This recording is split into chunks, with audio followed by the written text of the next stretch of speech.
السلام علیکم۔ وعلیکم السلام۔ میرا نام محموداللہ ڈرسمیل خان سے تعلق ہے۔ استاد صاحب، اس وقت ملک پاکستان جمہوری ملک ہے، اور جمہوریت پر جتنے بھی کتابوں کا ہم نے مطالعہ کیا ہے اس پہ جمہوریت پہ تنقید موجود ہے۔ کسی بھی کتاب میں ہم نے جمہوریت کے فوائد یا اس کے جو ہمیں فوائد مل رہے اس پہ ابھی تک ہم نے مطالعہ نہیں کیا۔ تو ایسی کیا مجبوری ہے کہ نہ جمہوریت پر بیان کیا جاتا ہے، نہ اس کی وضاحت کی جاتی ہے، اور نہ اس کو جو ہے کتابوں کی شکل میں تحریر کیا جاتا ہے؟ ایک جمہوریت تو وہ ہے جو مغربی ممالک میں رائج ہے، جس میں جو پارلیمنٹ کے ارکان ہوتے ہیں ان کو ہر قسم کی قانون سازی کا اختیار ہوتا ہے کہ وہ جو چاہیں فیصلہ کریں، بس وہی قانون ہے۔ ہمارے ملک کا جو آئین ہے 73 کا اسلامی آئین، جس کو ہمارے تمام اکابر نے، چاہے ان کا کسی بھی مکتبہ فکر سے تعلق ہو، ان سب نے اس کو اسلامی آئین قرار دیا ہے، اور اس کی وجہ یہ ہے کہ اس کی جو بنیاد ہے وہ قرارداد مقاصد کے 22 نکات پر ہے۔ اس میں صاف طور پہ لکھا ہے کہ جو بھی قانون سازی ہوگی وہ قرآن اور سنت کی روشنی میں ہوگی، اس سے ہٹ کر کوئی قانون یہاں نہیں بن سکے گا۔ شروع میں تو یہ دیباچہ تھا، لیکن جنرل ضیاء الحق مرحوم نے اپنے دور میں اس کو باقاعدہ آئین کا ایسا حصہ بنا دیا جس کو کوئی منسوخ نہیں کر سکتا، پارلیمنٹ اس کو ختم نہیں کر سکتی۔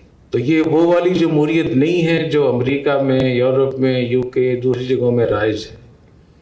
یہ جمہوریت پابند ہے قرآن و سنت کی۔ ایک تو یہ فرق ہے اس میں، اور وہ جمہوریت جس کو لوگ کہتے ہیں، اگر اس کا کوئی عقیدہ رکھتا ہے کہ ہم قرآن حدیث کو تبدیل کر سکتے ہیں، ہم قرآن مجید کے جو احکام ہیں ان کو ہم منسوخ کر سکتے ہیں، وہ تو کفر ہے۔ تو آپ آئین کو پڑھیں تو صحیح۔ ہمارے جامع رشید میں میرے خیال میں 15-20 اساتذہ ہوں گے جو نے LLB کیا ہے اور LLM کیا ہے اور کر رہے ہیں، پڑھ رہے ہیں، وہ باقاعدہ یہاں لیکچر بھی دیتے ہیں۔ حضرت مفتی محمود صاحب رحمۃ اللہ علیہ، حضرت مولانا یوسف بن نوری رحمۃ اللہ علیہ، حضرت مولانا شمس اللہ افغانی رحمۃ اللہ علیہ، حضرت مفتی شفیع صاحب رحمۃ اللہ علیہ، اتنے بڑے بڑے اکابر اور مشائخ جو اس قانون سازی میں شریک رہے، تو یہ کیسے کہہ سکتے ہیں کہ جن لوگوں کی ساری زندگیاں دین پر خرچ ہوئیں، دین کے لیے قربانیاں دیں، وہ ایک کفریہ قانون بنا رہے تھے؟ نعوذ باللہ ثم نعوذ باللہ۔ یہ جو کہا جاتا ہے کہ یہ جو الیکشن ہے، یہ بھی وہی الیکشن، اس کا طریقہ کار غلط ہو سکتا ہے، اس میں کوئی چیزیں غلط ہو سکتی ہیں، لیکن اس کو کفر قرار دینا۔ پاکستان بننے سے پہلے کتنے الیکشن ہوئے جس میں علماء دیوبند نے، سب حضرات نے حصہ لیا۔ پاکستان بنے گا نہیں بنے گا، بننا چاہیے یا نہیں، تو آپ حضرات کے علم میں ہے کہ ایک بہت بڑا طبقہ جو اکثریت میں تھا علماء دیوبند کا، اس میں شیخ الاسلام حضرت مولانا حسین احمد مدنی، حضرت مفتی کفایت اللہ جو مفتی اعظم ہند تھے، اور بہت سارے حضرات تھے جو میں کہہ سکتا ہوں کہ 90% تھے، انہوں نے بھی حصہ لیا۔ اور جو 10% مسلم لیگ میں تھے، حضرت مفتی شفیع صاحب رحمۃ اللہ علیہ، حضرت مولانا شیخ الاسلام مولانا شبیر احمد عثمانی رحمۃ اللہ علیہ، شیخ الاسلام مولانا ظفر احمد عثمانی رحمۃ اللہ علیہ، حضرت مفتی محمد حسن امرتسری رحمۃ اللہ علیہ، مولانا خیر محمد صاحب جالندری رحمۃ اللہ علیہ، مولانا عبدالحق صاحب اکوڑا کٹک والے، ان سب حضرات نے پاکستان بننے سے پہلے بھی الیکشن میں حصہ لیا، کمپین چلائی، لمبے لمبے اسفار کیے۔ پاکستان بننے کے بعد بھی تمام زمانوں میں جب بھی اسمبلی کے الیکشن ہوئے ہیں، سینٹ کے الیکشن ہوئے ہیں، تو ہماری پوری تاریخ سے بھری ہوئی ہے۔ اور 1988 کے جو الیکشن تھے، اگر کسی کو عمر تھوڑی زیادہ ہے اس کو اگر یاد ہے، تو اس وقت کے جو الیکشن تھا وہ پیپلز پارٹی اور مسلم لیگ کے درمیان بہت مقابلہ تھا۔ اس وقت افغانستان کا جہاد ہو رہا تھا۔ اس وقت میں افغانستان کی جو جہادی تنظیموں کے سربراہ تھے، میں اسامہ بن لادن، میں شیخ عبداللہ اعظم، شیخ تمیم عدنانی اور شیخ مولانا یونس خالد صاحب، مولانا نور محمدی صاحب، مولانا نصر اللہ منصور صاحب، مولانا جلال الدین حقانی صاحب، مولانا ارسلان رحمانی صاحب، یہ سارے حضرات نے پاکستان کے الیکشن میں حصہ لیا۔ کس طریقے سے کہ باقاعدہ انہوں نے 100 بائی فوریں یہاں بھیجیں کمپین چلانے کے لیے، اور پیسے بھی انہوں نے خرچ کیے.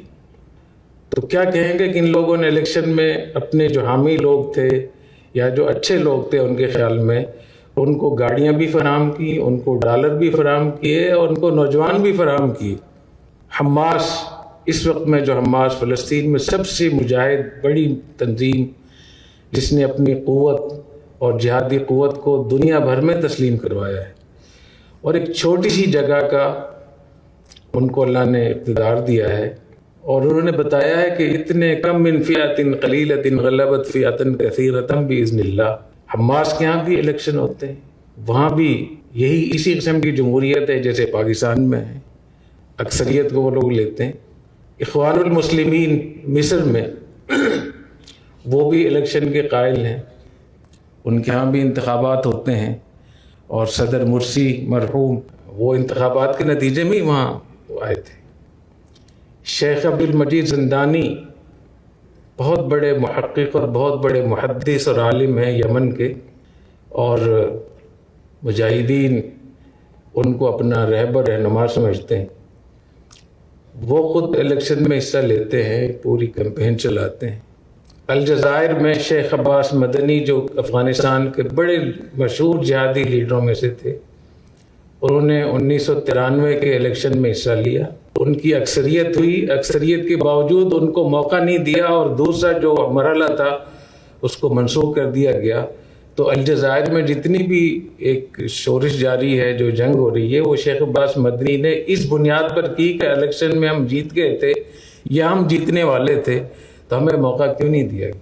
تو جتنی بھی دنیا میں وہ تنظیمیں ہیں، خود ترکی میں دیکھ لیں کہ ترکی میں جو ہم یہ کہتے ہیں کہ وہ حضرات ایسے ہیں اور ایسے ہیں، اور واقعتاً ہو سکتا ہے اس سے بھی آگے کیوں، تو وہاں بھی انتخابات ہوتے ہیں. تو یہ جو نیا فلسفہ نکلا ہے کہ انتخابات یہ کفر ہے، اور جو پاکستان میں جو قانون بنا ہوا ہے یہ کفری قانون ہے، اور جو عدالتوں میں جج بیٹھے ہوئے ہیں یہ بھی دار اسلام سے خارج ہیں، تو یہ بہت غلط بات ہے. یہ ایک ایسا فتنہ شروع ہوا ہے جو ابھی شروع ہوا ہے، اور میرے خیال میں اگر آپ اس کا کھوج لگائیں گے تو اس کا کھوج بر صغیر میں نہیں ملے گا. اس کا یہ جو نظریہ ہے وہ ایک اور نظریہ ہے، اور وہ نظریہ کیا ہے کہ ایمان اور کفر کا معیار کیا ہے. تو ہمارے ہاں تو ایک ہی چیز ہے ایمان کا، تصدیق قلبی، اور جب تصدیق قلبی ختم ہوگی تو آدمی کافر ہو جائے گا. لیکن کچھ طبقات ایسے ہیں جو اجماع سے ہٹے ہوئے ہیں، وہ کہتے ہیں نواقض ایمان 10 ہیں. دل میں وہ مانتا ہے کہ قرآن بھی ٹھیک ہے، حدیث بھی ٹھیک ہے، لیکن کسی سے وہ دوستی لگا لیتا ہے، کسی غیر مسلم سے، تو وہ کہتے ہیں یہ بھی دائرہ اسلام سے خارج ہے. اس کو کہتے ہیں عقیدۃ الولا والبراء، بہت مشہور مسئلہ ہے. ایسی تحکیم بغیر ما انزل اللہ ومن لم یحکم بما انزل اللہ فاولئک هم الکافرون، اس سے وہ استدلال کرتے ہوئے کہ جو غیر ما انزل اللہ پر فیصلہ کرے گا، ظاہری الفاظ یہی ہیں، تو وہ کافر ہو، یہ لوگ کافر ہیں. تو صحابہ کرام رضی اللہ تعالیٰ عنہ کا اس پہ اتفاق ہے کہ یہاں فیصلہ کرنے سے مراد عقیدہ ہے. جو اس کا عقیدہ نہ رکھے وہ کافر ہے. عقیدہ رکھتا ہے، تصدیق قلبی موجود ہے، پھر وہ غلط فیصلہ کر رہا ہے، غیر شرعی فیصلہ کر رہا ہے، کسی پہ ظلم کر رہا ہے، تو وہ فاسق ہوگا، فاجر ہوگا، کافر نہیں ہوگا. تو اس طریقے سے اس کو بھی دیکھنے کی ضرورت ہے کہ جو باتیں مشہور ہوتی ہیں ان کے پیچھے جانا تو چاہیے، اس کا کھوج لگانا چاہیے کہ یہ عقیدہ کہاں سے آیا ہے، اور قرآن حدیث قیامت تک محفوظ رہے گا تو اس کو دیکھنا چاہیے. تو ایک تو میں عرض کرتا ہوں کہ پاکستان میں جو جمہوریت ہے یہ اس معنی میں نہیں ہے، اور اس جمہوریت کا بڑا حصہ، اس قانون کا بڑا حصہ ہمارے شریعت کے مطابق ہے. کچھ حصہ اس کا ایسا ہے جو شریعت کے خلاف ہے، لیکن آرٹیکل 2 جو دفعہ نمبر 2 ہے ہمارے آئین کی، اس میں لکھا ہوا ہے کہ پاکستان میں کوئی بھی قانون قرآن و سنت کے خلاف نہیں ہوگا، اور جو ہے ان کو قرآن و سنت کے مطابق کیا جائے گا. اور اس میں یہ بھی لکھا ہوا ہے کہ اس کو کوئی منسوخ بھی نہیں کر سکتا. یہ جزء لا ينفک ہے ہمارے دین، ہمارے قانون کا.